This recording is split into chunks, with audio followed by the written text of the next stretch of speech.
Então vamos falar de investimento dolarizado. Investimento dolarizado que começou a ser falado com mais força, acho que foi no fim de 2020, foi no meio da pandemia com certeza. 2021 também tinha muito de dolarize seu investimento e tal, e muita gente acabou investindo em empresas nos Estados Unidos e tá vendo alguns ativos desvalorizarem bastante e tá um pouco arrependido, alguns, principalmente os que não estudaram muito seu investimento, e alguns assustados com o que aconteceu com a Bolsa Americana, que era a bolsa mais estável do mundo.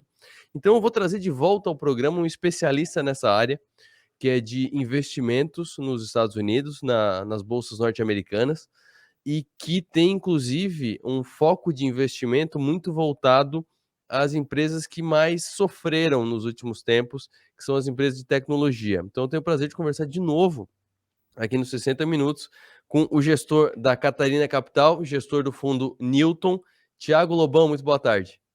Boa tarde, Arthur. Prazer estar contigo, com a audiência aí. Por mais que nos momentos bons e nos momentos ruins. Mas que eu acho que a gente já está nos momentos, a tempestade, o pior da tempestade já passou e começa a virar um momento de oportunidade, né? Para quem gosta de olhar coisas na baixa, e geralmente é o que a turma prefere, né? Naturalmente, é um momento bacana para a gente voltar a um novo contato.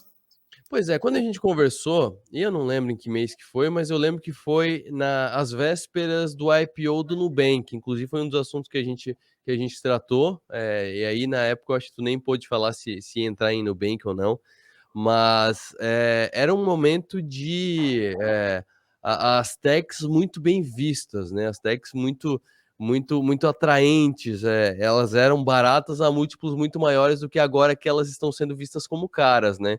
Então eu queria que tu falasse dessa mudança de visão, o que estava acontecendo na época do IPO do Nubank, de todos aqueles IPOs que aconteceram, e o que mudou tanto no mundo, porque a gente não está falando de bolsa brasileira, a gente está falando da principal bolsa do mundo, o que mudou no mundo para virar a mão desse jeito e a gente vê quedas tão fortes. O Netflix, por exemplo, teve quedas de, eu acho que chegou a 80%, mas pelo menos 75% teve de queda no Netflix.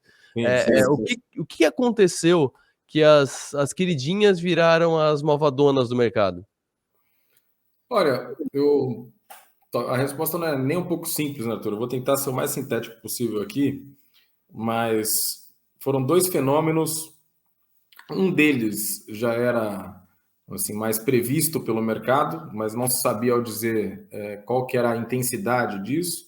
E o outro era um fenômeno completamente imprevisível. Cada um deles tem impactos muito diferentes e até antagônicos aí na macroeconomia. E eu te diria que os dois combinados estão gerando um desespero muito grande, um nível de volatilidade talvez inédito para a Bolsa Americana, né? Quais são esses dois fatores, esses dois contextos que estão acontecendo? Um deles que já era previsto é a inflação pós-pandêmica em várias economias globais, né? Só que aí a gente tem um contexto bem curioso que são os países desenvolvidos lidando com o dragão da inflação e fazendo, de certa maneira, os mesmos erros que os países subdesenvolvidos que já conviveram com dragões muito maiores fizeram no passado, fizeram nas últimas décadas aí.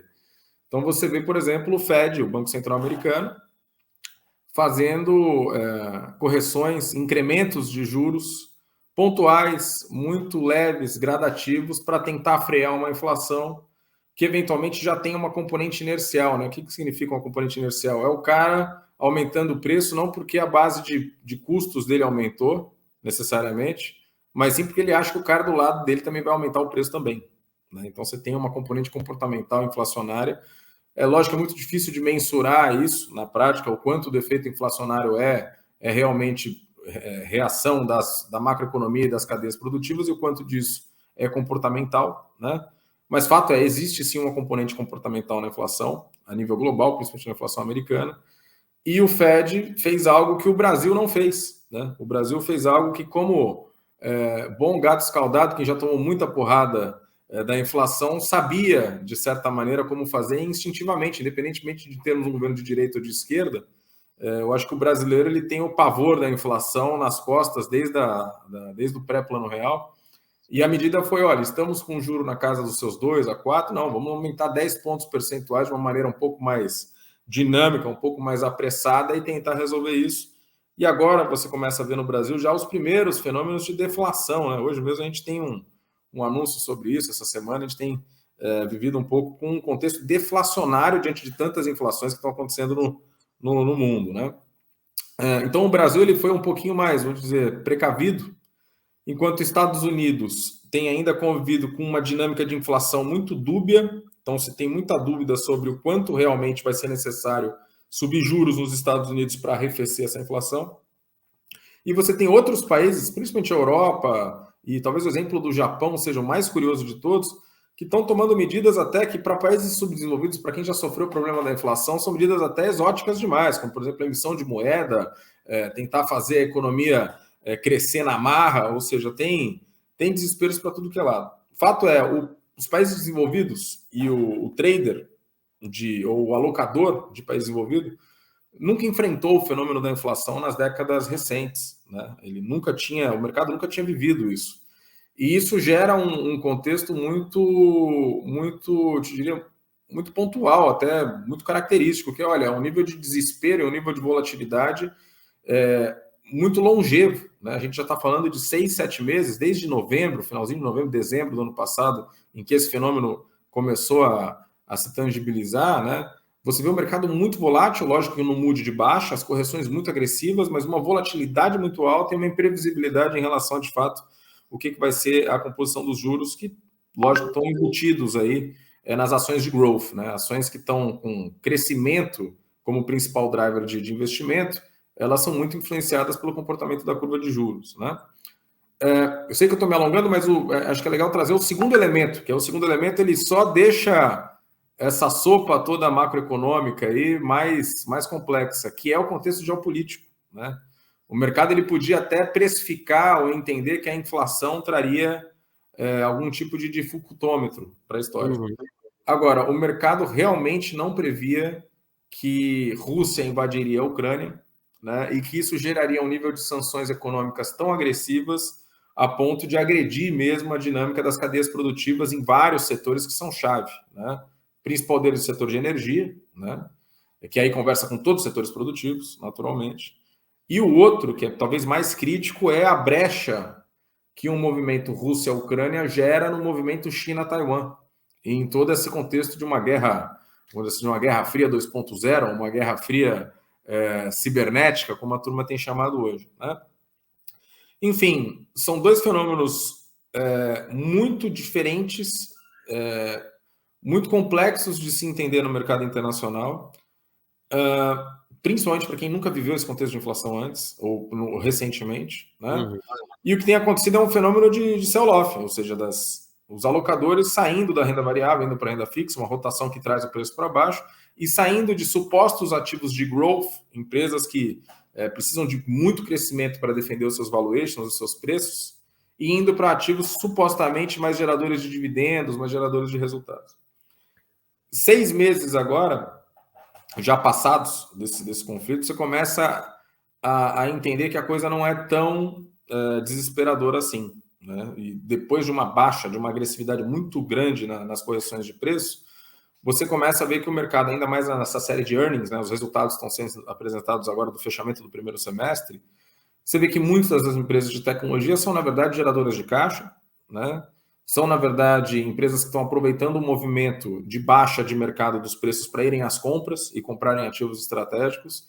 E são empresas que, independentemente do contexto inflacionário ou da demanda um pouco mais agredida, aí, ou com a capacidade financeira mais agredida pelos incrementos, falta de crédito pelo incremento de juros no mercado, você vê que essas empresas não têm reagido com quedas de guidance tão significativas assim, ou quedas de batimento de metas. As empresas ficaram levemente abaixo das metas de receita e de lucratividade, por exemplo, no caso de Microsoft e Google, agora no anúncio recente, mas muito menos agredidas do que o mercado a princípio precificava, né? Isso está acontecendo nas grandes companhias, nas FAANGs, que estão, de certa maneira, mantendo uma entrega de resultados além das expectativas iniciais, que eram muito baixas diante do contexto de crise, e está gradativamente acontecendo também em empresas menores. Então, você começa a ver agora, no comecinho do segundo semestre, o que a gente chama de upswing, né? As empresas, depois de um período muito longo de correção de baixa, as empresas tendo correções agressivas para cima. não dá para dizer com toda a certeza do mundo que o pior já passou, né? A gente sabe que a gente está num contexto de guerra, né? Num contexto de pós-pandemia que incrivelmente tem se desencadeado para outras doenças, né? Vide essa varíola dos macacos aí, que parece até coisa de filme de ficção científica, né? Ou seja, estamos sendo perseguidos aí como seres, e é curioso os impactos econômicos que isso podem desencadear. Lógico que a varíola dos macacos ainda é uma questão de saúde, não é uma questão macroeconômica, né? Mas é sempre bom estar atento, o mercado tem esse histórico agora. A Covid também era uma questão de saúde dos chineses e E se rapidamente, transformou. de dezembro para março, se transformou numa Transformou. Isso, sempre vale a bandeira amarela da atenção aí, em relação a qualquer nova notícia nesse sentido. Mas, enfim, não dá para ter certeza que o pior já passou. Agora, o que dá para ter certeza é que realmente houve uma correção de valuations, ou uma inversão de múltiplos muito oportunística para quem quer olhar ativos na baixa. Hoje, se você for olhar Microsoft, Google, Apple, ativos geradores de caixa gigantescos, esses ativos estão com múltiplos pareados com empresas do varejo, empresas do setor de bebidas, empresas do setor de energia, setores tradicionais americanos, ou seja, empresas de tecnologia que têm uma capacidade de crescimento de 30%, 40%, 50% ao ano, com bases gigantescas de receita, elas estão sendo pareadas em múltiplos a empresas que crescem 2%, 5%, 7% ao ano, e ambas as empresas têm dinâmicas geradoras de caixa. Então, existe uma oportunidade muito interessante diante da falácia de que tech é growth, né? A falácia de que tech é growth, ela não é uma falácia 100%, né? Na prática, existem muitas techs que são consumidoras de caixa, na qual o juro é extremamente impactante, as empresas precisam de uma capacidade de refinanciamento. Existe sim um conjunto importante de empresas com esse tipo de perfil. Existem empresas que estão se perdendo por uma questão de fundamentos, ou que tiveram um boom de crescimento por uma questão de digitalização dos nossos costumes na pandemia, e que agora vão enfrentar desafios de crescimento muito mais agressivos, como, por exemplo, Netflix, como você citou, né? Uma empresa que está precisando se reinventar agora para manter uma curva de crescimento depois que a pandemia fez o que fez o quantidade de volume de usuários com a empresa, né? Cresceu, explodiu a empresa, e agora como é que você mantém o negócio crescendo diante de uma explosão de resultados pregressa, né? Pois é, Thiago, deixa eu parar um pouquinho no Netflix, porque eu acho um ponto interessante, porque o Netflix me parece que tem 2 pontos que são apontados como o problema dele. Ele tem 2 tendões de Aquiles, o que faz muito sentido porque temos 2 pernas, né? Que são o seguinte, um é a pandemia que acabou, então as pessoas saíram de casa, porque as pessoas ficavam em casa, tinham que ter Netflix, e o outro é que a barreira de entrada que existia antes foi derrubada totalmente, né? Então, assim, tem streamings demais. Quando o Netflix apareceu, logo depois apareceu mais um ou outro, vem a Amazon, eram só os 2 por anos, aí agora tem streaming para tudo que é lado. Qual dos 2 tu vê que impacta mais? A grande concorrência que está crescendo cada vez mais e se segmentando cada vez mais. Eu via desenhos da Disney no Netflix, a Disney tirou todos do Netflix para fazer o seu próprio streaming, ou o comportamento das pessoas consumindo menos streaming? Não, eu te diria que o comportamento das pessoas consumindo menos streaming também parece ser, na verdade, uma correção natural da vida presencial voltando, mas não é uma tendência de longo prazo. As pessoas vão cada vez mais consumir conteúdo digitalizado em multitelas, né? A gente já sabe disso, tem a discussão até sociológica, do ponto de vista de o quanto isso está impactando demais o desenvolvimento das interações humanas, né? Daria para ir para um outro canal aqui para a gente falar de humanas e não de exatas. Mas, enfim, falando pragmaticamente sobre a ação, né? Você tem fundamentos que foram muito agredidos. Você, na própria pergunta, já respondeu quando a gente fala de competição, né? O mercado competitivo foi muito agredido, né? E você tem uma saturação, de certa maneira, da base de crescimento do Netflix em volume de usuários. Ou seja, o cara não está disposto a pagar um ticket tão mais alto quanto já paga, ou seja, não dá para você incrementar tanto o ticket médio, e você não consegue já pegar uma faixa de early adopters em diferentes geografias, porque o mundo todo, de certa maneira, já teve seus early adopters tocados pelo Netflix em algum momento, né? Por mais que existam mercados em que o Netflix recentemente tinha ainda uma atração muito grande, o mercado turco, o mercado coreano, que é muito forte na parte de produção de conteúdo na Ásia, você ainda tem aí, são pouquíssimos os mercados que ainda dá para ter uma curva de crescimento nos early adopters de uma tecnologia, ou seja, nos primeiros entrantes, nas primeiras demandas, vamos dizer assim. Ao passo em que o Netflix está tentando se reinventar, mas tentando se reinventar em cima de fatores que são muito discutíveis, do ponto de vista de efetividade mesmo, de sucesso, como, por exemplo, a cobrança em cima dos compartilhamentos de contas, principalmente na América Latina, que é um costume comum, esse gato, de certa maneira, de você assinar o Netflix e passar para os amigos ou passar para os familiares. Essa cobrança pode ter uma efetividade, ou pode ser até um fator de desplug do Netflix para ida para outros mercados, para outras soluções de streaming que já são aí disponíveis. E o segundo ponto, que talvez é a maior aposta, é a ida do Netflix para o mercado de mídia, em que, na prática, isso nunca teve enraizado na cultura do negócio. Então, parece ser muito mais uma medida de desespero para um reposicionamento e busca por novas alçadas de crescimento do que efetivamente um fundamento a um próximo passo natural da cultura do business, né? Digo isso por quê? Porque o Roku, que é a ferramenta que monetiza o streaming globalmente, ainda está começando a ter algum tipo de penetração no Brasil, mas é muito forte nos Estados Unidos, que é a referência para isso, é uma ação que sofreu demais também na pandemia, mas é uma empresa que nasceu dentro do próprio Netflix, né? Ela foi uma empresa que foi spin-offada e não foi nem teve participação correlacionada do Netflix ali dentro, porque não se entendia aquilo como estratégia. Vê que o tempo vai passando e as estratégias mudam, né? O Netflix agora começa a conversar com o mercado que a Roku já tinha desenvolvido tempos atrás. Ou seja, é uma empresa cujos fundamentos foram repensados e ela, antes de anunciar esse repensamento de fundamentos, ela foi muito agredida pela falta de entrega de resultados e por vamos dizer, por uma fatalidade, que não é tão fatalidade assim, tem tudo a ver com a saturação do business e a composição ou a analogia do business frente à macroeconomia, que foi a queda de usuários.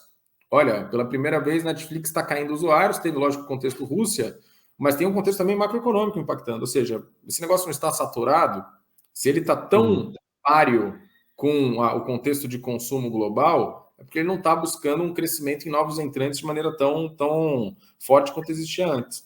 Então tem muita discussão em cima. Eu te diria que a gente chegou a ter uma posição em Netflix antes de todo esse movimento de queda. Ao longo do ano passado, a gente teve uma boa rentabilidade, mas entendendo esse contexto, ou prevendo esse contexto antes, a gente conseguiu ter um movimento de saída correto. Por mais que eu entenda que hoje o papel está tão barato que para o especulador ele até faça sentido, mas para o alocador de longo prazo, que busca fundamentos, realmente tem muita coisa para se provar aí nessa reinvenção da empresa. Tá? Tiago, outra questão, que entra em tecnologia também, bitcoins, blockchains, criptoativos, tem uma empresa que fez IPO recentemente, relativamente, foi durante a pandemia, que foi a Coinbase, que foi uma outra queda também bastante alardeada, digamos assim, ficou bastante conhecida a queda da Coinbase, que é de muita gente que, sem investir nos criptoativos, estava investindo na ascensão desse mercado. Vocês têm investimentos nessa área, seja do criptoativo, seja da estrutura de criptoativo, digamos? Vocês trabalham nessa área? Como é que tu vê essa questão? Olha, a gente não tem hoje, tá? Até porque, sendo muito transparente aqui, a gente está numa dinâmica desde que a crise se materializou, né? E eu te diria que ela se materializou de fato em fevereiro, março, quando as sanções econômicas vieram, e aí a Guerra Fria 2.0 trouxe uma pá de cal em cima de toda a inflação que a gente estava comentando antes. A crise que tu está falando é da Rússia, né? Porque foi fevereiro, mas também é do Covid lá em 2020. Tu tá falando desse ano? Não, tô falando desse ano. Desde fevereiro, março deste ano, a gente tomou a decisão de ir para um portfólio que tem um perfil um pouco mais defensivo, tá? Que está mais, de certa maneira, correlacionado aos ativos geradores de caixa, empresas que já estão perpetuadas em geração de resultados e empresas que já são geradoras sistêmicas de lucratividade, tá? E que estão aproveitando o momento de queda para compras, né? Coinbase é uma empresa em que a gente até teria uma posição, no momento, vamos dizer assim, um pouco mais agradável de mercado, a gente teria uma posição bastante pequena numa estratégia de diversificação. Por que motivo? Porque, de fato, a gente entende que ela está muito bem posicionada numa macro tendência tecnológica, ela tem fundamentos para ser uma líder aí no mercado de corretagem, ou embarcar cripto dentro de várias soluções de mercado. Qual é o ponto? Realmente o mercado não está nem um pouco no timing de se olhar isso, a atividade de corretagem, né? ou a atividade de blockchain como trade, né? blockchain dentro da dinâmica de trades das criptos, como algo tão interessante ou algo tão nos holofotes aí para quem está num contexto de aceitação de risco tão diferente como nós temos hoje. O que a gente gosta, também não temos, mas gostamos mais do que um player típico de exchange, né? a gente gosta de empresas que têm cripto embarcado dentro dos seus fundamentos e que estão entendendo que cripto é uma destrava de valor no futuro. Um exemplo disso é Block, né, que hoje é Square, que é uma empresa que tem sido, vamos dizer assim, pioneira em ser o líder aí na parte transacional de cripto dentro da dinâmica de meios de pagamento e que tem uma exposição natural forte em moedas, né? Isso é natural de quem está dentro desse mundo. A gente gosta de soluções e estamos monitorando, por mais que não montaríamos alocação, em soluções que conversam com a dinâmica de banking no universo de cripto, como Silvergate. A gente tem tateado muito o universo de mineradoras, por mais que enxergamos também que o contexto inflacionário, o aumento do custo global de energia, ele enxuga muito quais são as alternativas para se investir nessa toada de mineração. Mas assim, o setor como um todo é uma forte tendência. O desafio para quem está olhando ações e não as moedas em si é você separar o joio do trigo um pouco do que realmente tem fundamento com visão de longo prazo, uma alocação fundamentalista, e o que não é só barulho, porque tudo, de certa maneira, é barulho nesse universo hoje. Né? Eu te diria que Coinbase ele tem uma fortaleza que é o tamanho que o negócio tomou e o brand awareness que Coinbase tem como uma primeira referência em exchange global, talvez rivalizando com os chineses nisso. Né? Mas ainda se discute muito se realmente as exchanges, o modelo de negócio da exchange vai ter valor, né? Porque a gente está falando de uma cadeia descentralizada, como é que o cara descentralizado ele vai se monetizar, né? Num mecanismo que tudo é descentralizado, por que um cara que é uma corretora deveria ter valor agregado, né? Então tem uma discussão realmente se esses negócios tendem a ser lucrativos ou não, e se eles têm fundamentos para se perpetuar como boas ações ou não. Então eu diria que o mundo de cripto é muito especulativo natural, né? Você tem que separar um pouco do joio do trigo aí para entender o que tem fundamento e bebe de cripto ao invés de ser cripto apenas, sabe? Sim. Tiago, deixa eu fazer um paralelo aqui. A gente acompanha muito mais de perto, por razões óbvias, a Bolsa Brasileira. E houve um movimento na Bolsa Brasileira em que as empresas de crescimento, elas caíram muito. Inclusive, umas que eram techs, o pessoal simplesmente tirou a etiqueta de tech. E aí, como a Magazine Luiza era varejo tech, aí resolveram tirar da análise o tech. Aí, quando bateram contra as empresas de varejo, a Magazine Luiza caiu de 23 para 2,30, caiu 90%. E a gente está vendo um movimento de busca por ativos geradores de caixa e super tradicionais. Petrobras é um exemplo, além dos dividendos, mas Banco do Brasil, bancos em si, sistema, utilidade pública, serviços de utilidade pública, empresas de dividendos, que são aquelas ações de, como o Charles do Economista Serve fala, é a carteira do aposentado, né? Aquela carteira super tradicional, super papai com mamãe. Esse é um movimento também que está acontecendo na Bolsa Americana, porque quando a gente olha para a Bolsa Americana, a gente vê muito Nasdaq, né? É tecnologia, tech e tal. Os bancos americanos estão subindo, estão sendo mais procurados, as empresas de energia também está tendo esse movimento de o pessoal procurar o mais tradicional, meio que voltar no tempo? Eu te diria que houve esse movimento por uma questão de desespero ao longo do primeiro semestre. Tá? Eu acho que o mercado americano, lógico, ele é um mercado mais maduro e ele acaba tendo alguns comportamentos que acontecem anteriormente às reações aqui do mercado local. Né? Sim. Você vê esse movimento, principalmente ao longo do segundo trimestre, nos últimos 3 meses, conforme os anúncios de resultado do primeiro quarto, você viu sim um movimento de ida, de rotação para ativos mais velhos, estoques tradicionais. Tá? Então, principalmente a cadeia de varejo americana se valorizando muito, a cadeia de turismo, ou seja, alguns setores em que se identificava que a volta do mundo pós-pandemia faria muito bem, e empresas que estavam com valuations muito, muito penalizados pelo contexto de pandemia, essas empresas voltaram de uma maneira mais firme, tendo uma rotação de carteira das empresas de growth para essas empresas de value. Agora, eu te diria que esse segundo quarto aí, a virada de junho para julho, ela já mudou um pouco o jogo, tá? Por mais que eu gosto sempre da comparação S&P e Nasdaq, né?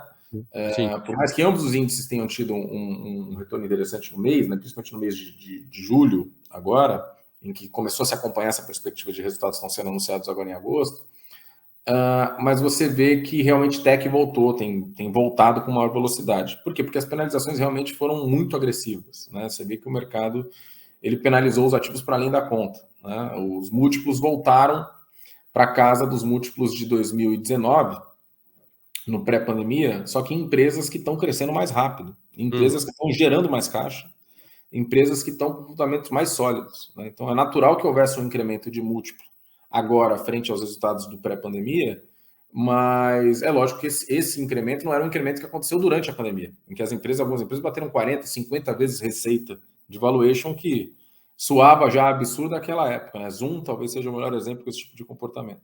Uhum. Hoje você vê uma correção demasiada, e o que deve haver ao longo do segundo semestre, se não acontecer nenhum fenômeno macroeconômico, vamos dizer assim, um cisne diferente aí no mercado, se não vier qualquer coisa ainda muito pouco prevista, muito provavelmente você começa a ter um horizonte de retomada. A dúvida é se essa retomada é suficiente para recompor as perdas do começo do ano. Uhum. Não parece ser, a retomada parece ser um pouco mais gradativa, mais gradual dessa vez. Agora, para quem está buscando novas posições, entrar em tech com visão de longo prazo, num momento de baixa histórica que não existia talvez desde a crise de 2008, desde a crise de 2000, né, parece ser muito interessante. Lógico que você tem que compor preço médio, não adianta botar tudo numa cajadada só num momento único.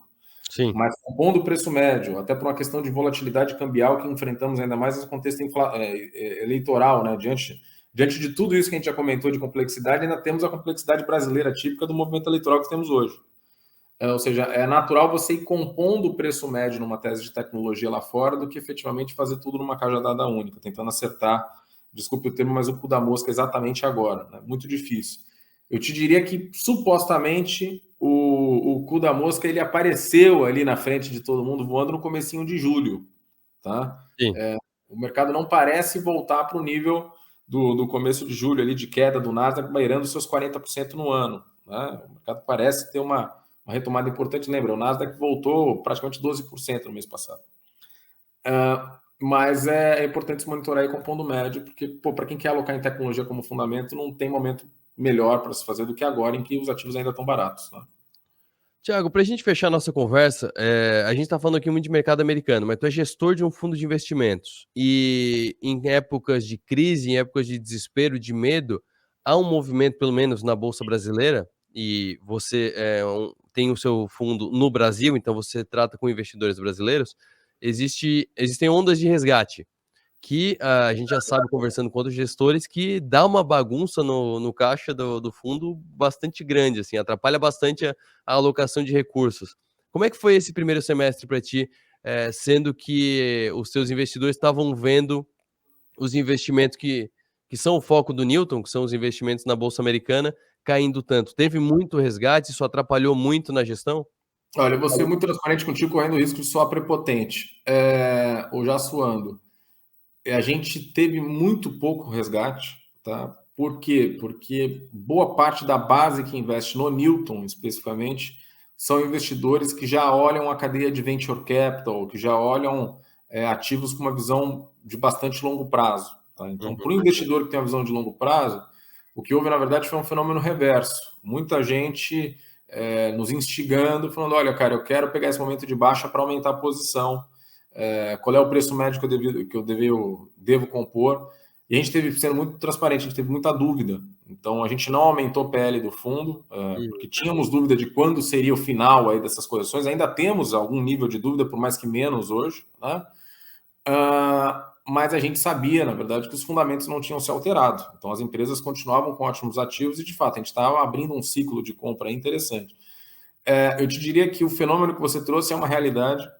Você vê muitos gestores tendo resgates em volume, mas, sendo muito franco, a grande maioria desses gestores são gestores que têm uma exposição muito maior de captação no varejo. Né? Então, a casa gestora que trabalha muito com o varejo, no qual a concentração de PL, de patrimônio líquido dela, é muito relacionada às plataformas, né? As plataformas de investimento, ou seja, pessoas físicas finais, essas, não por uma questão de ineficiência, não por uma questão de time, uma questão mesmo de falta de transmissão das informações em bom nível pelos canais comerciais, você tem um fenômeno que é o cara resgatar no desespero. Olha, não, resgata isso aqui com a perda ou sem perda e já me aloca na renda fixa para eu segurar patrimônio. Uhum. É lógico que a renda fixa agora é muito interessante no Brasil. Para uma composição de diversificação, a gente não joga contra a renda fixa. Nós todos, os gestores, temos patrimônio em renda fixa, é importante dizer isso. Agora, para uma fatia de renda variável que é imprescindível numa diversificação visando longo prazo, tech continua sendo uma oportunidade. Na verdade, agora, nessa virada de semestre, tudo se mostra uma oportunidade ainda mais interessante, né? De fato, o varejo ele demora para responder, cara. É aquela. A turma brinca que é a questão dos tubarões e da sardinha. Eu odeio essa analogia, mas já citando, realmente, os cheques maiores eles têm mantido uma estabilidade na tese, enquanto os cheques menores têm se comportado um pouco mais desesperados, no momento em que desespero não joga nada a favor, né? Sim. E todo mundo que tem uma certa experiência já deve ter feito um resgate que se arrependeu depois no fundo de investimento por conta disso, né? Ver o PL caindo, o próprio PL, né? O próprio patrimônio investido no fundo caindo e achando, não, esse cara tá errando, eu vou para um outro. Esse que é o ponto. Na verdade, tem sempre aquela dúvida, pô, eu resgato e vou para outra tese, ou eu vou e tento recompor minha perda, ou eu tento fazer o double down, aumentar a minha exposição e agora ganhar na hora que o mercado voltar. Eu te diria que a resposta para isso sempre está nos fundamentos e no teu horizonte de timing, né? Olhar a tecnologia olhando com ciclos menores do que 3 a 5 anos é um pouco de responsabilidade, cara. Falta um pouco de responsabilidade para quem diz, olha, aloca no Google esse ano para você tirar o dinheiro no final do ano que vem que vai porrar a ação. Não é por aí. Você tem que olhar realmente os fundamentos e a transformação que essas empresas estão fazendo na vida das pessoas e dos negócios, né? Eu falei que era para encerrar aquela pergunta, mas me veio mais uma em mente para ser o bonus track da entrevista. Como é que tu tá vendo? Eu sei que não é o foco do fundo, mas como é que tu tá vendo as techs brasileiras? E aí, quando eu ponho tech, como o Brasil não tem muita empresa tech, coloca aí nas techs a Telecom também, por exemplo, está sendo tão balançada por conta do movimento da Oi. Como é que tu tá vendo as empresas mais tecnológicas do Brasil?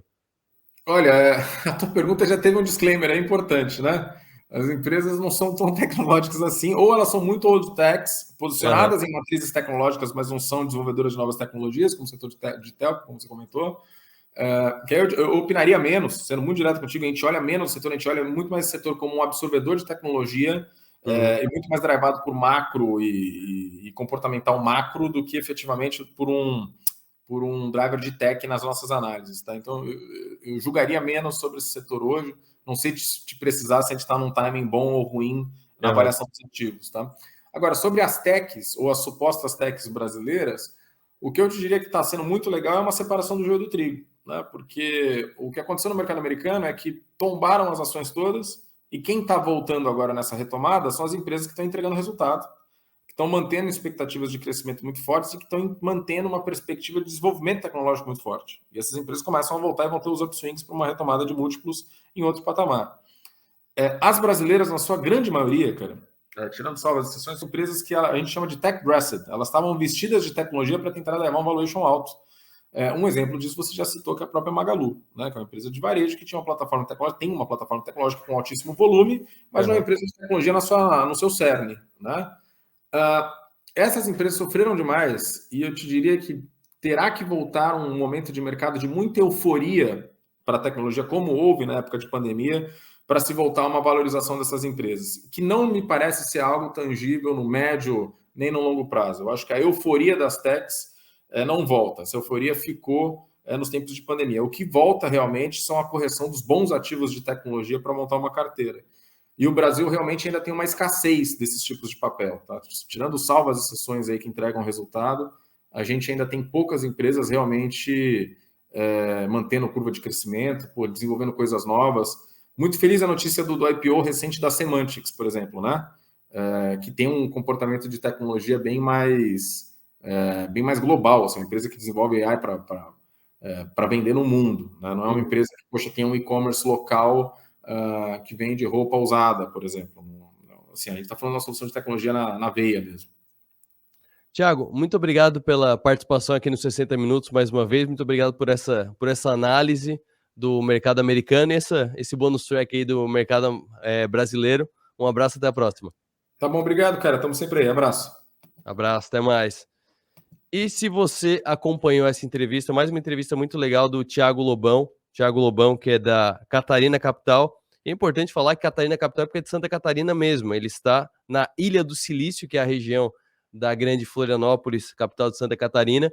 Então, daqui de Santa Catarina, ele investe em ativos norte-americanos, principalmente voltados ao setor tech, e por isso que eu trouxe ele para cá, porque foi o tech que puxou muito as bolsas americanas para baixo no primeiro semestre de 2022. E esse era o gancho principal dessa entrevista. Então, se você está acompanhando pelo rádio, eu convido você a visitar o nosso canal de 60 minutos no YouTube e também a compartilhar esse vídeo, compartilhar as entrevistas. A gente tem muito material muito legal ali dos 60 minutos, muitas entrevistas especiais a gente faz em vídeo também para colocar no YouTube. Então, se inscreva no canal para saber cada vídeo que sair. A gente vai fazer, além dos vídeos inéditos, vai puxar muitos vídeos também que foram muito legais no decorrer dos 60 minutos. 60 minutos já tem mais de 2 anos no ar. Então, conto com vocês. Se inscreva no nosso canal, dê o like nos vídeos, porque os vídeos são feitos com muito carinho, com muita pesquisa. E um abraço, até a próxima.